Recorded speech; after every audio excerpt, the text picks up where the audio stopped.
And for the Roundtable this week, we're talking about the increasing and expanding role of higher education in growing the economy. We are joined by John Jablonski, president of Clinton Community College, and also Dr. Jason Lane, who is the deputy director of research and senior fellow at the Nelson A. Rockefeller Institute of Government in Albany, as well as an associate professor of education administration and policy studies at the University at Albany. You are also one of the authors and co-editors of a new book, Universities and Colleges as Economic Drivers. And we welcome you both. Nice to have you here. Glad to be here. Dr. Lane, why don't we begin with the title? How can our colleges and universities be the engines to drive the economy here in the North Country or across New York State? We always think about the fact that they are educational institutions and they're producing the workforce of the future, but they do a lot more than that also. You know, they are in our neighborhoods, building buildings, revitalizing communities. They are producing new knowledge, which ends up in the marketplace. In some ways, creating new startup organizations so that we actually create new jobs and we create new services and we create new products that are eventually being bought out in the economy. They're also huge consumers because they're a huge enterprise in many ways. They employ a large number of people. They buy lots of services from local businesses. They buy lots of products from local businesses, and they attract students who probably wouldn't normally be in these communities, who come in with discretionary money. They rent apartments, they buy houses, they buy lunches, and a whole host of other things. Even before the recession, 4 or 5 years ago, a lot of people had some grave concerns about the economy and what really regions all across New York, but especially here in the upstate, could do to keep the jobs that were there already, to create new jobs, to attract and retain skilled workers, and to, in essence, slow the brain drain, and also to really develop the economy for these regions. And so is this a strategic plan that grew out of that grew out of those concerns 5 years ago as the recession was starting? I like to think that it's amplified by that. This is something we've known for a long period of time. The college universities are critical drivers. We like to call them anchor institutions because as businesses leave, your university remains. They're not going to go anywhere. They are in that community. They're committed to it. And for a variety of reasons, they are important, not just for the reasons I mentioned earlier, but also as businesses look to expand and grow, they want to be by a place that's going to produce the workforce that they need, and they want to be in an area that has a good quality of life. And universities and colleges are critical aspects for providing quality of life for a lot of our towns. So it's something that got amplified after 2008 because we began to say, what do we have that's really necessary to bring us out of the recession? And one of the greatest assets of this country and the communities are our colleges and universities. SUNY Chancellor Nancy Zimpher wrote the foreword to your book. She and a number of scholars and business experts see the state's public university system at 64 campuses and dozens of private colleges and universities becoming the key driver of an economic revitalization in New York State, not only educating the population, but teaming with the business community, using high-speed broadband to basically become the job factories of the future. Is this a relatively new concept, or is this and a vision, or is this something that's tried and true in other places? I think it's definitely a new vision for New York State and thinking about the ways in which public education can drive the economy. We've seen it happen in other states. If you think about North Carolina, the Research Park Triangle, down with North Carolina State and Duke and UNC, they've been doing that for 50 years, and they've realized that it is a critical aspect to what is driving a really successful economy. What's new about New York, I think, and about the country, is that we have a system of 64 campuses that is within a half-an-hour drive of every citizen of New York State, saying collectively, we can do something that no individual campus can, and we can pull that collective to really drive not just one college town, but most of the economies throughout all of New York. And John, is this something that's already happening at Clinton Community College? Are local businesses and industry already benefiting from the economic contributions of our SUNY schools, both you and SUNY Plattsburgh here in the North Country? Yeah, I think it is, and particularly at Clinton Community College, we're engaged on a number of levels with local business and industry and economic development organizations. Most people think, it's quite obvious for them to think about our credit programs, our associate's degree programs that lead to career development.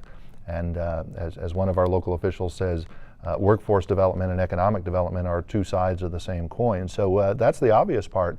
The part that may not be as obvious to a lot of people is that we do a great deal of education or training, if you will, that's not for credit, that doesn't lead to an associate's degree, but it's contract training with those businesses and industries on a just-in-time basis. So it's been happening for a while, and As Jason said, I think recent economic times have ramped that up to an even higher level than it might have been before. And as you mentioned, you're not only educating your students, creating a well-rounded, educated citizens, but you're also giving them, in many cases, skills and specific training that they need for the good-paying jobs that are already here in the North Country. An example that we use time and time again is the transportation hub that is here, and the transportation jobs. Jobs that employers have come to you and said, we have these jobs available, we need workers to fill them. Yeah, there was a particular example not long ago when one of our local manufacturers, Nova Bus, which makes articulated hybrid buses for sale all around the continent, came to us and said, we've got this particular business expansion and we need some just-in-time training.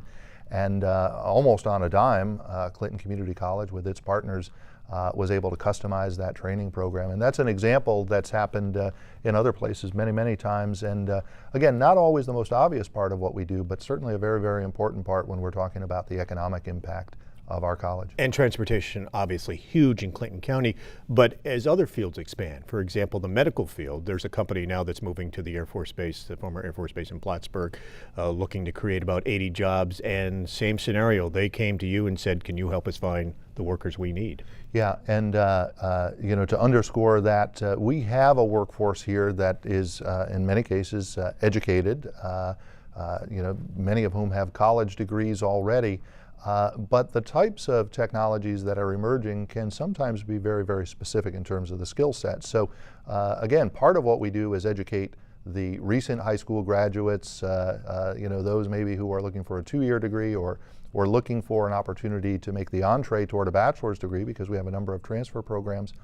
But the other part of it is a large number of our students already have a college education in one field or another, and the community college, being rooted right here, provides the opportunity for them to supplement that and retool for perhaps a career that didn't exist 5, 10, 20 years ago. And in the case of this new company that's coming in, they may actually look at a number of former Pfizer workers. They moved into the former Pfizer facility, but that's a case where you may have Pfizer workers who need some new training, and that's where you can play a role in giving them the training that they need for these new jobs. Absolutely. We love to work with companies who are growing in that way. Beyond training workers for the future, how else are colleges boosting the economies of upstate regions? I'll open it up to both of you. I think one of the critical ways for this region in particular is that they are these anchor institutions that are educating a workforce, but it's also attracting investment from Canada. And we often don't think about the fact that universities can play a role in sort of attracting foreign investment, but by having an educated workforce here, as Canada looks to expand into the United States, it sees Plattsburgh as a natural hub, because you have two outstanding institutions that are really trying to work with businesses to help them grow. And when they see good partners, they see presidents like John who are really stepping up and saying, we want to be part of your business and try to help you out, they're going to say, we want to locate here. And that's a critical aspect of it, because as the U.S. expands, we've not seen much northward expansion in terms of U.S. businesses, but we are seeing southward expansion of Canadian businesses. So I think that's one real unique opportunity that exists. And we're clearly seeing that here, John. Quebec and New York, each other's largest trading partner. 15% of the workers in Clinton County, Gary Douglas at the Chamber of Commerce tells us, work for a Canadian company. So we're already in the past few years seeing examples of where that's truly happening. Yeah, and one of the things that both SUNY Plattsburgh and Clinton Community College have done well, especially in recent years, is we have connected our own strategic planning and our programs to the vision of the broader economic development community. We work closely with the Chamber of Commerce. We work closely with the Development Corporation with the idea that if all of us are rowing in the same direction and we're interacting in terms of how we're planning for the betterment of this community, we're going to accomplish a lot more than any one of us would in a vacuum. So we truly are joined at the hip in a lot of these economic development plans and visions. And how critical, Jason, are the SUNY schools in more depressed and isolated regions like northern New York, the North Country, Plattsburgh, Potsdam? How critical in those isolated regions are the SUNY schools to driving the economy? Absolutely critical, because without them, there would not be much left in many of these communities, and they are anchored there.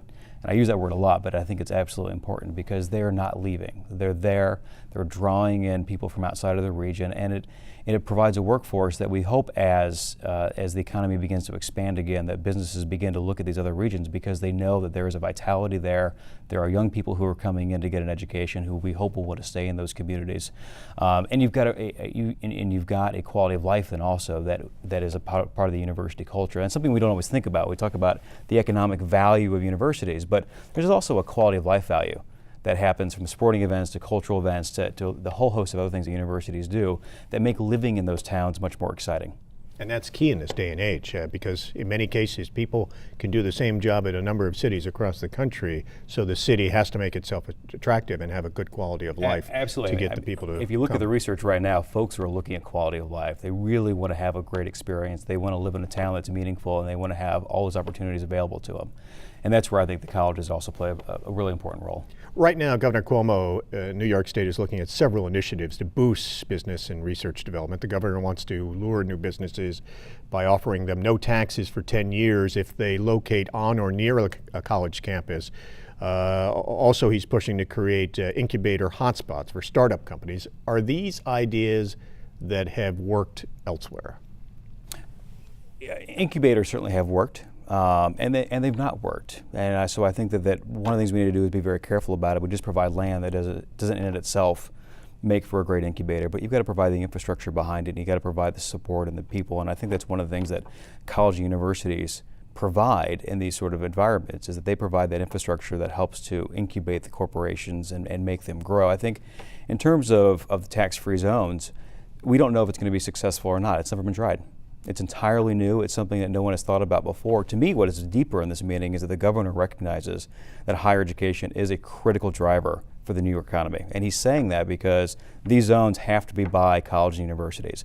And when you look at what other states have done in these zones, they've placed them in depressed areas, or they placed them by transportation areas, never near a university or other high quality area. And I think that's part of the recognition of the importance of the college university and this whole environment, but also recognition that businesses want to be part of the larger educational ecosystem of the cities they're in. And so when you say they haven't been tried before, many communities have tried them in industrial parks Absolutely. or near airports, Right. but never before near colleges or universities. This is the first time we've seen them really linked to a college or university campus. One of the chapters in your book talks about how to measure the economic impact that higher education is having. How do you do that? That's a great question, and probably don't have time to talk about it all. But what we're really trying to drive home a message is that we got to be critical about how we measure it, because a lot of universities have tried to measure it, and they have really overestimated the return on investment. And sometimes that gets us in trouble because the numbers seem sort of fantastical, and legislators say, that's outrageous, we don't believe you. And so I think we all know that college universities are critical drivers. We've got to do it in an effective way. We've got to think critically about how we're doing it. And I think if you really want the details, we can get into the book. But I think the idea here is that let's be realistic about it. We know it's happening, but let's not overestimate it. And that's sometimes what happens. It They does get sometimes, overestimated. These are still tough times for a number of communities and areas. Budgets are tight. Back a few years ago during the recession, we saw that spending was cut for SUNY and for community colleges, the SUNY system. Was that a mistake? Did that hurt the economic growth in several regions of New York, the type of economic growth that now the hope is that the colleges and universities can help boost? It's fascinating that in many times when the economies are in an economic downturn, government looks to cut education. And they do that because it's somewhat easy to do, or has been. It's not a mandated expense like Medicaid or others. And it's oftentimes we shift the burden onto parents and students then, because we can do that through tuition. I mean, we've finally reached a point now where I think the American public is saying we can't do that anymore. So I think we're not going to see that happening quite as much as we have in the past. But certainly cutting the budget to the SUNY schools diminishes their ability to really be responsive in a time of economic crisis. And it's really a time when states should be reinvesting in higher education, because ultimately it's going to be the educational institutions that pull us out of economic doldrums. Tom, I'll give you a case in point. In 2011, Clinton Community College had its historical high enrollment mark. Never in the history of the college had we been so heavily enrolled. That was happening at the same time when there was in progress a 21% cut in the rate of state funding that we had. So, you know, the irony is that here we were trying to meet the needs of a struggling economy and people who needed to retrain and retool for a different type of economy and workforce, but we were doing so with funds that were drastically cut back from where it was before. So hard to say that it was a mistake, but it certainly did present us with another level of challenge that made it even harder for us to do what we Did it intended to do. hurt your efforts to be able to do that? Most certainly did. The Rockefeller Institute of Government, by the way, is holding a series of forums over the next few weeks with the presidents of SUNY schools in Plattsburgh, Potsdam, Albany, and Buffalo, as well as the president of Clarkson University, who will be at the Potsdam Forum coming up on October 7th. You're going to share more of what's in your book, but what else are you hoping that these forums are going to accomplish? The whole idea really is just to raise the conversation and awareness that college universities are critical aspects of economic development and throughout all of New York State, and that, you know, more than just being a place where students go and learn, that they really should be good partners in the local economies, that they should be working with the local government, they should be working with the local economic developers, they should be working with the local chambers and businesses, and that we want the broader public to also be aware of this critical role that these schools are playing in their local economies. And it's here in Plattsburgh. The forum will be held at Clinton Community College next Thursday at 5 with a discussion on how SUNY Plattsburgh and Clinton Community have helped Plattsburgh become Montreal's U.S. suburb. It's going to feature employers as well as regional economic developers and educators. The public is welcome to attend. You're encouraging them to come and hear all about this and be able to ask questions and hear more about your book and some of the efforts underway here in the North Country. And you'll find more information on our website at mountainlake.org. Jason Lane and John Jablonski, thank you very much for being here with us and taking the time. We appreciate it. Thanks for having us. My pleasure.